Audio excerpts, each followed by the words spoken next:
won't say a word, just let you breathe. I won't make a sound, I won't slow you down. I knew we were. Hello and Happy New Year! Welcome to the very first vlog of 2026. I hope your year has started gently with warmth, good food, and calm mornings. Today started with a cold winter morning and a quick grocery run. There is something about grocery shopping on a Sunday just before the week begins.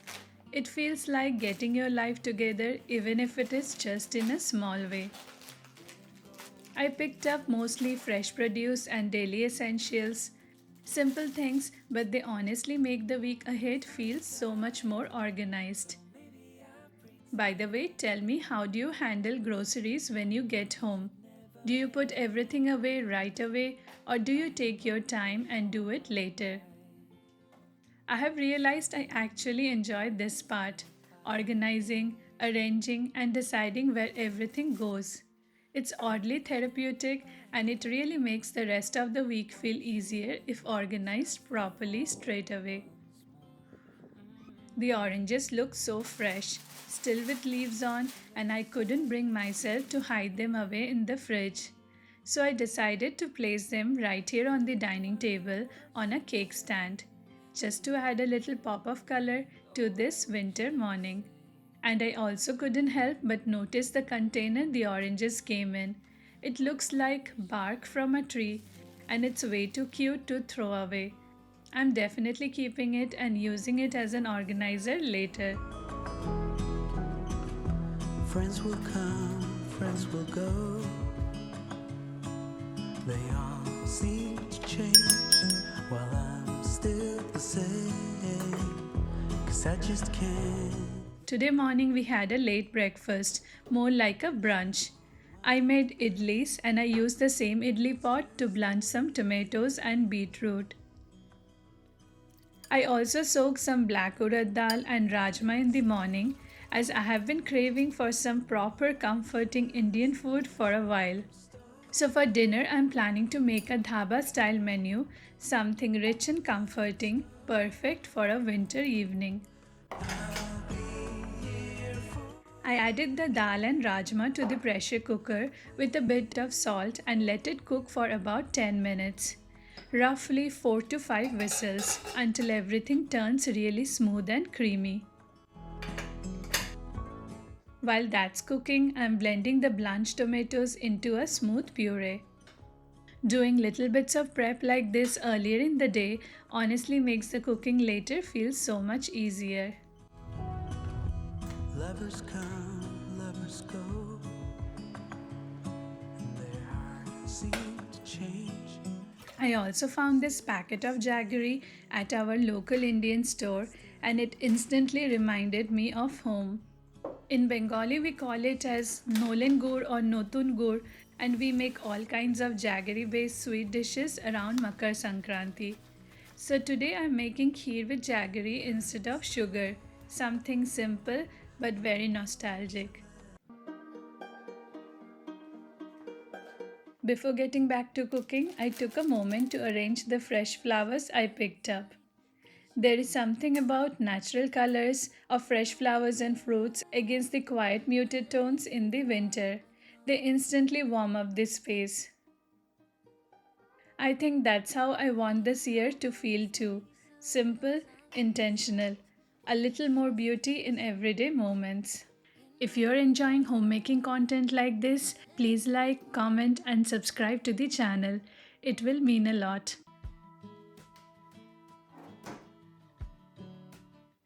By now, the milk was warm and just started to simmer. My mom always used to add a few bay leaves and green cardamom whenever she made kheer, so I'm doing the same for that cozy, comforting aroma. Set out on the open road, same old place you always used to go. You were younger, speeding through a 50 song like your dad. The milk has started boiling, so I added the soaked rice. I will let this cook on a slow to medium flame for about 10 to 15 minutes until the rice is nearly done before adding jaggery and dry fruits. And the dal is ready too. Since I'm making dhaba style dal makhani, I started the tarka with butter and added some ginger garlic paste cubes I had prepared earlier, along with 2 tablespoons of Kashmiri red chili powder. I'm cooking this slowly in low flame to get that rich, deep flavor. By the way, I recently found these silicone grippers at Lidl. They're perfect if your pot handles get too hot while cooking. Once the masala is cooked, I added the tomato puree from 2 to 3 blanched tomatoes and let it saute until the oil starts separating. Then I will add the boiled dal mix. In the meantime, I will chop some nuts for the kheer. I got this handy nut chopper from Amazon India. It's been a game changer. I used to spend ages chopping nuts when prepping meals in bulk to save time later, especially during the festive months. But this chopper makes it super easy and fast, and you can chop nuts in minutes. Once the tomato puree is perfectly cooked, I added the dal and will cook it in low heat for 15 to 20 minutes to get the desired creamy texture. And for the kheer, I added the chopped nuts and some raisins, letting it cook for another minute or two so all the flavors come together. Next up, I'm taking out my new serving set. I got these heavy copper bottom stainless steel dinnerware pieces last time I was in India, but never really had the chance to use them. Since I was making an authentic Indian dinner tonight, I thought it was the perfect occasion to use them. The set is from the brand Indian Art Villa and I got it from Amazon. It's quite heavy, really well made, and just looks so nice. Meanwhile, the rice in the milk is almost cooked, so I added 3 to 4 big spatulas of jaggery, adjusting to taste. The aroma of jaggery kheer immediately filled the house. It instantly takes you back to all those childhood memories of this time of the year. I kept one bowl for us and placed a small bowl in the mandir as well. That's a tradition in our home. The first jaggery based dish of the season is always offered to God before we taste it ourselves. The dal has also cooked for around 15 to 20 minutes. It's nice, smooth, and creamy now. For tempering, I kept it simple, just garlic and butter. I added some fresh cream too because we like our dal makhani extra creamy, especially my son. To finish, I top it with lightly roasted dried fenugreek leaves. This gives it that authentic dhaba style flavor we love. Just wait, enjoy the view. What if our touch isn't enough on our journey? How Next up on the menu are pickled onions, one of my favorite little dishes. I especially like them with this typical Indian style food. They're so simple to make yet so comforting. Just dice the onions any way you like and store them in a glass jar with 1 cup of vinegar and 1.5 cup of water, 3 to 4 tablespoons of sugar, a tablespoon of salt, few green chilies, and if you like some ginger and cubed beetroot for color. Let it sit for a few hours or overnight and you get the most authentic tangy pickled onions. You can store them in the fridge for a month or in colder places like ours, you can store them in room temperature for a couple of weeks. wish that I could stay in this moment forever so I can hold you in my arm. I will carry you on my shoulders as long as. Meanwhile, I marinated some paneer for our paneer butter masala. I just used less than half a tablespoon of besan, added spices, salt, a little oil, and let it rest for a few minutes to soak in all the flavors. Till my heart gives in, I will do everything I can for you. At the same time, I was making a simple home style Mutton Pulao in the instant pot. I sauteed some onions, whole spices, some biryani masala, and finally mutter. Then just let it cook in rice mode while everything else was coming together. But no matter what comes your way, I will stay right here beside you to catch you if you fall deep and abide. Next, I popped the marinated paneer in the air fryer for 10 minutes. You can also saute the paneer in a pan with little oil and chili powder if you prefer. Everything I can for you.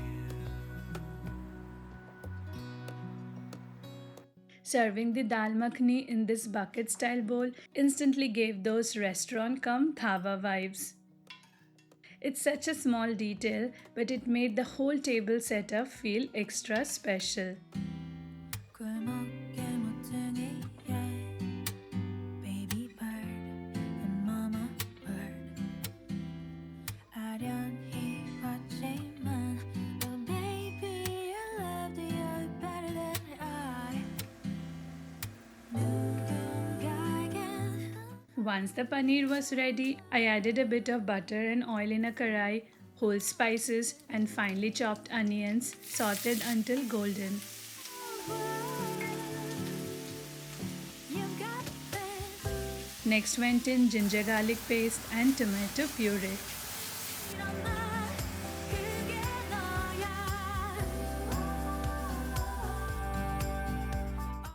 After cooking for a few minutes, I added a smooth cashew paste and let the gravy simmer.